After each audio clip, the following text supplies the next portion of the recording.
Assalamualaikum warahmatullahi wabarakatuh. Di sini kita akan menjelaskan, eee, tugas UAS kakak kita. Kelompok kita ada 5 orang, yang beranggotakan 5 orang, yaitu Mas Huri, saya sendiri, kemudian Jonathan Remagus Putra, kemudian Jonathan Immanuel, dan Gersom. Oke, selanjutnya.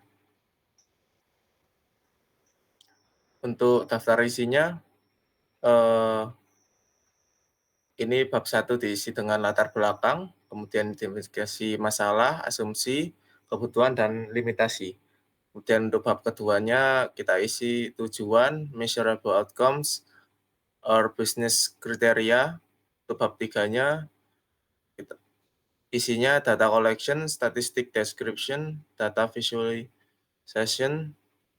Terus untuk bab 4 kualifikasi dengan SVM, terus bab 5 klasifikasi dengan ANN, bab 6-nya klasifikasi dengan K-nearest neighbor, bab 7 klasifikasi dengan random forest, bab 8 pembangunan model, dan 9 itu hasilnya.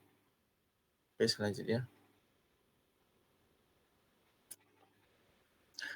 Ini latar belakangnya. Jamur merupakan organisme yang sangat bervariasi dengan ribuan spesies yang tersebar di seluruh dunia ini.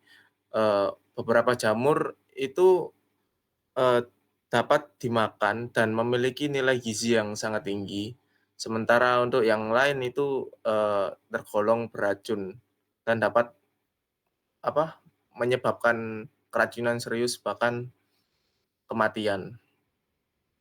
Identifikasi jamur beracun atau tidak beracun itu menjadi sangat krusial, terutama bagi para pengumpul jamur dan peneliti dan masyarakat umum.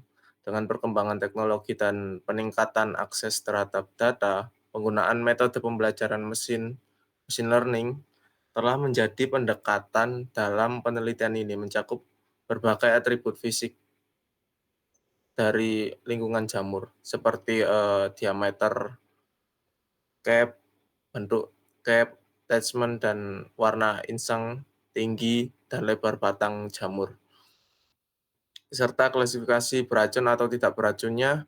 Dengan menganalisis dataset ini, kita dapat eh, mengembangkan model prediktif yang mampu mengklasifikasi jamur itu beracun atau tidak beracun. Kemudian yang selanjutnya identifikasi permasalahannya. Permasalahan utama ini adalah bagaimana cara kita mengidentifikasi dan mengklarifikasi jamur beracun dan tidak beracun ini secara akurat menggunakan atribut yang ada dalam dataset. Berikut adalah apa permasalahan spesifiknya. Satu, bagaimana cara menentukan atribut-atribut yang berpengaruh dalam identifikasi jamur. Yang kedua, bagaimana mengembangkan model pembelajaran mesin yang akurat untuk identifikasi jamur. Ketiga, bagaimana mengukur dan memastikan kriteria model yang akan dibangun.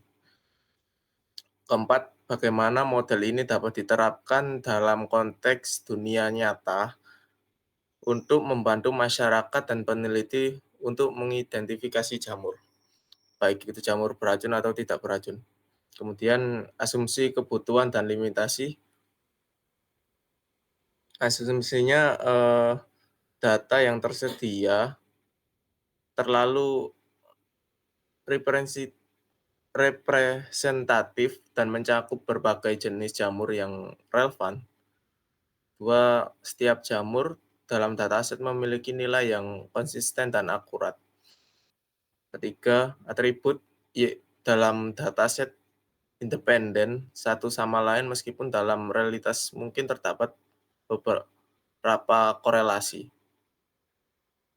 Kemudian kebutuhannya teknik analisis data dan algoritma pembelajaran mesin yang tepat seperti decision trees, random forest, atau neural networks. Perangkat lunak yang perangkat lunak dan perangkat keras yang memadai untuk menjalankan analisis dan pengembangan model seperti Python dan pustaka scikit-learn. Sumber daya manusia dengan pengetahuan dalam bidang mikologi dan pembelajaran mesin. Limitasinya keterbatasan dalam jumlah data yang tersedia mungkin mempengaruhi keakuratan model. Kemudian selanjutnya, kemungkinan adanya batas dalam data yang dapat mempengaruhi hasil analisis dan model. 3. Tantangan dalam interpretasi hasil model, terutama jika menggunakan algoritma yang kompleks seperti neural networks. Keempat, keterbatasan dalam aplikasi dunia nyata, seperti perbedaan kondisi lapangan dengan kondisi yang dikumpulkan. Oke, selanjutnya. Nah, ini untuk itu ya, variabel dan nilai variabelnya. Untuk variabel, oke, selanjutnya. Pertanyaan kuesionernya.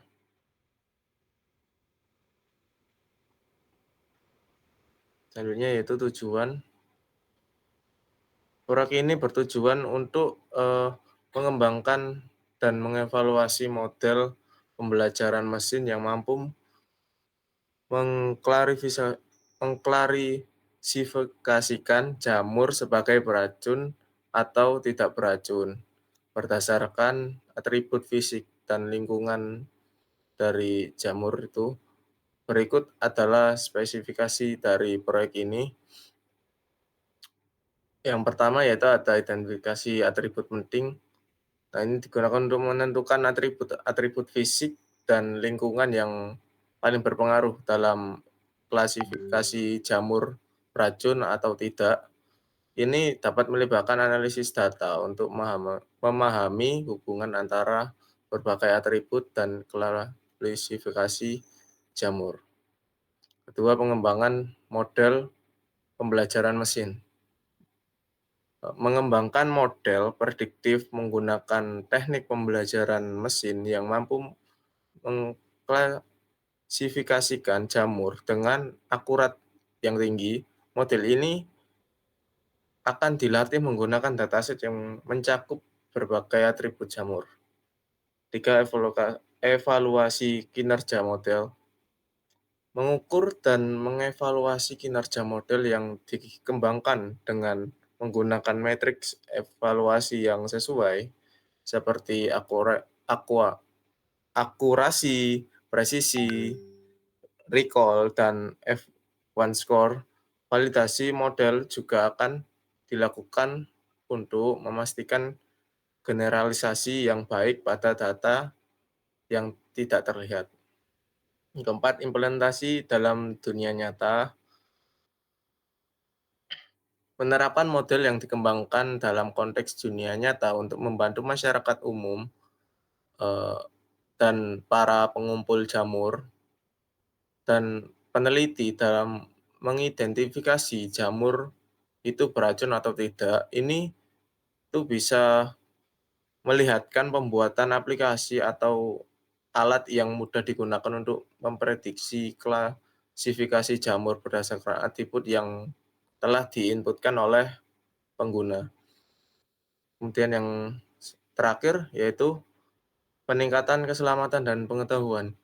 Meningkatkan keselamatan masyarakat dengan menyediakan alat yang dapat diandalkan untuk menghindari konsumsi penggunaan jamur yang beracun. Selain itu, proyek ini juga bertujuan untuk menambah pengetahuan ilmiah tentang karakteristik dari jamur itu sendiri dan faktor-faktor yang mempengaruhi toksisitas mereka. Ini untuk bab 2, Oke, measurable. Selanjutnya untuk Iya, yang poin 2.2 yaitu measurable outcomes atau business kriteria. Untuk yang pertama, untuk memastikan keberhasilan dan dampak dari proyek ini, beberapa hasil yang dapat diukur dan kriteria bisnis akan ditetapkan sebagai berikut. Yang pertama itu ada akurasi modal prediksi, metrik evaluasi, lalu selanjutnya mengidentifikasi dari atribut tadi, lalu melakukan pengetesan kecepatan prediksi model, pengembangan alat atau aplikasi, validasi dunia nyata. Lalu untuk akurasi model prediksi, yang pertama untuk targetnya sendiri yaitu model harus mencapai akurasi minimal 90% dalam mengklarifikasikan jamur sebagai beracun atau tidak. Lalu untuk pengukurannya, akurasi dihitung dengan membandingkan prediksi model dengan label sebenarnya pada dataset uji. Untuk metrik evaluasi tambahannya yaitu yang pertama ada presisi, terhitung minimal 85% untuk kelas beracun dan tidak beracun. Untuk rekal minimal 85%. Untuk F1 score minimal 85% juga. Lalu untuk pengukurannya dihitung dari nilai presisinya, recall dan F1 course menggunakan matriks kebingungan pada dataset uji. Selanjutnya mengidentifikasi atribut yang penting. Untuk targetnya yaitu mengidentifikasi setidaknya 5 atribut yang paling berpengaruh dalam klasifikasi jamur. Untuk pengukurannya yaitu menggunakan teknik seperti fitur penting atau fitur importance dari model seperti random forest atau analisis korelasi. Lalu untuk kecepatan prediksi model, targetnya yaitu model harus bisa memberikan prediksi dalam waktu kurang dari 1 detik per sampel. Untuk pengukurannya yaitu rata-rata waktu prediksi diukur dengan menguji model pada sejumlah sampel jamur. Lalu ada pengembangan alat atau aplikasi. Targetnya yaitu membuat alat atau aplikasi berbasis web atau mobil yang dapat digunakan oleh masyarakat umum untuk mengidentifikasi jamur. Lalu dari segi pengukuran yaitu dilihat dari fungsionalitas dan kemudahan penggunaan alat uji melalui uji pengguna atau user testing dan survei kepuasan pengguna. Untuk validasi dunia nyata, targetnya yaitu memvalidasi model dengan data dunia nyata dan memastikan setidaknya 95% data akurat dalam skenario praktis. Untuk metode pengukurannya yaitu menggunakan dataset jamur dari lingkungan alami yang belum pernah dilihat oleh model dan pengukuran akurasinya. Lalu tingkat adopsi pengguna, targetnya yaitu mendapatkan setidaknya 1.000 pengguna aktif dalam 6 bulan pertama setelah peluncuran alat atau aplikasi. Untuk segi metode pengukuran yaitu melacak jumlah pengguna melalui analitik alat atau aplikasi dari survei pengguna. Lalu pengurangan insiden keracunan. Untuk targetnya yaitu mengurangi insiden keracunan jamur yang dilaporkan di area pengguna alat atau aplikasi setidaknya 20% dalam 1 tahun. Lalu untuk pengukuran yaitu dari segi data dari rumah sakit atau pusat kontrol racun di wilayah tempat alat atau aplikasi digunakan. Oke, selanjutnya, nah di sini ada data understanding-nya. Nah, yang pertama dari data collection. Nah, data ini diperoleh menggunakan survei pada tahun 2023, tahun kemarin, dan terkumpul sebanyak sekitar 54.000 data. Nah, untuk analisis deskriptif partisipan ditampilkan pada gambar seperti berikut ini. Untuk yang nah, datanya kurang lebih seperti ini. Oke. Lalu selanjutnya ada statistik deskripsi. Nah, untuk deskripsi statistik ini, untuk skor dari 27 pertanyaan, tingkat kepuasan pengguna dinyatakan dalam mean standar deviasi, skewness, dan kurtosis dengan menggunakan library pandas seperti di bawah ini. Untuk programnya kurang lebih seperti itu. lalu maka akan didapat hasil seperti pada tabel berikut ini. Dilihat dari variabel pertanyaan, mean, SD, skewness, dan kurtosisnya. Nah, untuk selanjutnya ada data visualisasinya.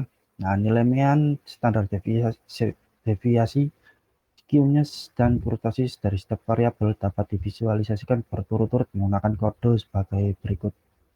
Nah, untuk kodenya kurang lebih seperti ini ya. Bisa dilihat di kodenya. Lalu untuk ini main of fiturnya, hasilnya seperti ini. Standar deviasi of fitur. Lalu ada skewness of fiturnya. Dan yang terakhir ada kurtosis of fiturnya. Oke, selanjutnya, nah ini ada. Selanjutnya dari klasifikasi dengan SVM, data dibagi ke dalam data training 80% dan data testing 20%. Dengan X-train, X-test, Y-train, Y-test sama dengan train, test split, X-Y-train size sama dengan 0,8, random state sama dengan 100. Lalu dengan kode tersebut kita akan menguji klasifikasi data menggunakan SVM seperti kode yang ada di bawah itu, dan sini seperti itu, true table dan predicted table dengan table 0,59, 0,41, 0,3, dan 0,7. Klasifikasi data menggunakan SVM mendapat nilai akurasi di 65%. Untuk mendeteksi jamur beracun bisa terdeteksi 70%, namun untuk mendeteksi jamur tidak beracun masih 59%. Lalu klasifikasi dengan ANN, data dibagi ke dalam data training 80% dan data testing 20%. Lalu menguji klasifikasi data menggunakan ANN. Dengan data menggunakan ANN, klasifikasi data menggunakan ANN mendapatkan nilai akurasi 67%, dan untuk mendeteksi jamur beracun hanya benar sekitar 47%. Namun untuk mendeteksi jamur tidak beracun bisa mencapai 94%. Dan selanjutnya akan diteruskan teman saya, Jonathan Immanuel.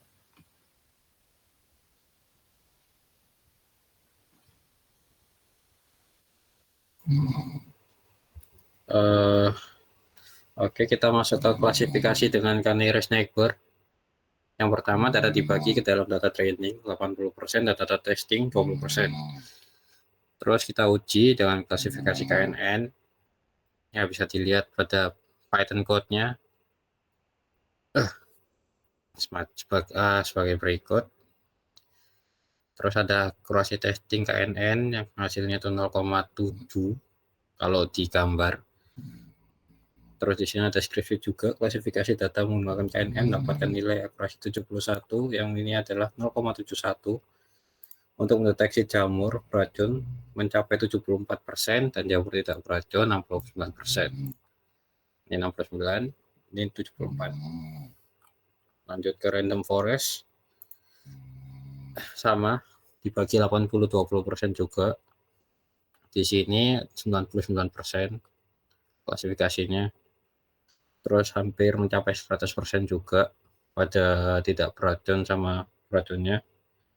Jadi otomatis karena ini akurasinya paling tinggi, maka yang kita pakai adalah random forest ini. Oke, terus masuk ke pembangunan model. Yang pertama, melakukan training dengan menggunakan decision tree regression dengan menggunakan dataset dengan seleksi fitur importance 10 variabel dan disimpan dalam sumber PKL. Oke, terus pembangunan user interface. Habis ini mungkin saya bakal pindah ke VS Code-nya aja biar lebih jelas. Membangun program app.py, terus mengkonekkan dengan indeks HTML biar kita bisa input juga, terus disimpan ke jamur PKL. Ya, kurang lebih gitu. Oke, ini hasil pengujian. Oke, masuk ke Di sini kita punya dua program, yang satu index.html buat user interface, yang ini Python-nya untuk logika dari webnya sendiri. Terus kita punya PKL-nya, yang kita pakai kan jalur PKL di sini. Ini nggak bisa dibuka sih, nggak ada extension-nya. Kita langsung aja ke HP ini. Ini kalau ini udah kurang belum ya? Kok lupa. Oke, udah kurang aja. Kita run dulu, rerun. Oke, udah keren. Kalau dibuka kayak gini, ada judul dari dataset, kelompok, untak. Ini nanti data yang kita inputkan. Ya, oke lah, bentar. Kita jelasin di sini dulu aja. Nah, ini langkah yang sama kayak tadi di modul Godot. Kita buka jamur PKL-nya, terus kita load datanya, atau kita keluarkan semua datanya. Terus di sini ada API predict dengan metode post yang berguna untuk memunculkan data-data ini.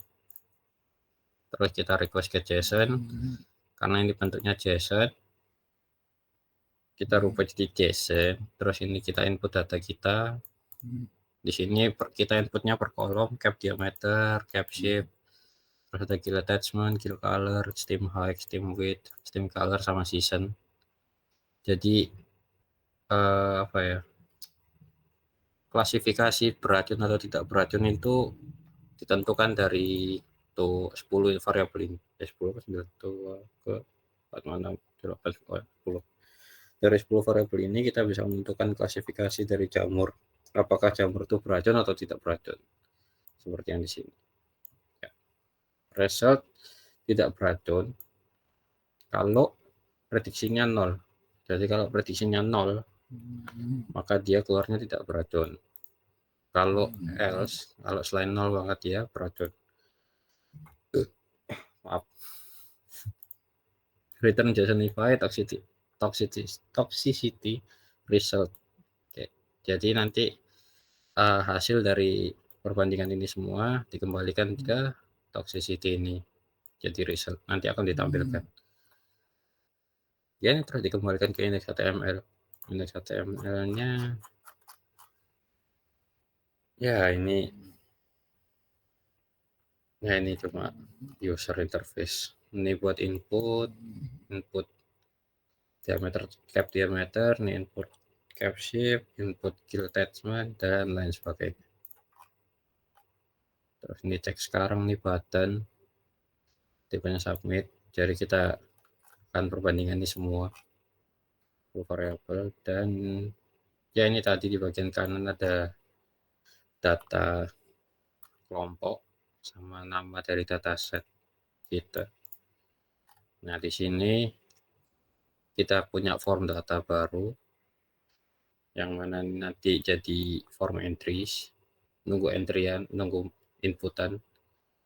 Kalau ini fetch, ini tadi yang ada di sini, salah, sini nyambungnya dari sini. Jadi kita ngepostnya ke webnya langsung. Body JSON stringify data, await response JSON, nunggu JSON-nya, terus nanti get element result. Jadi dari JSON ini kita ambil resultnya, terus kita keluarkan hasil prediksinya di result di toxicity. Kalau error nanti dia muncul error. Langsung kita coba aja.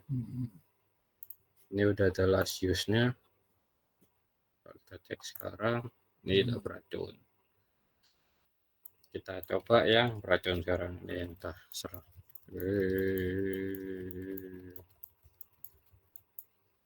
Ini beracun caranya. Tuh, langsung beracun. Mungkin bisa ditutup sama teman saya Gersom. Ngomong gue. Oke, sekian dari video kami. Jika ada yang salah mohon dimaafkan. Kalau ada yang bisa menambahkan, tolong tambahkan di kolom komentar dan like video ini jika kalian suka video kami. Oke, sampai jumpa pada video berikutnya. Sampai jumpa. Dadah.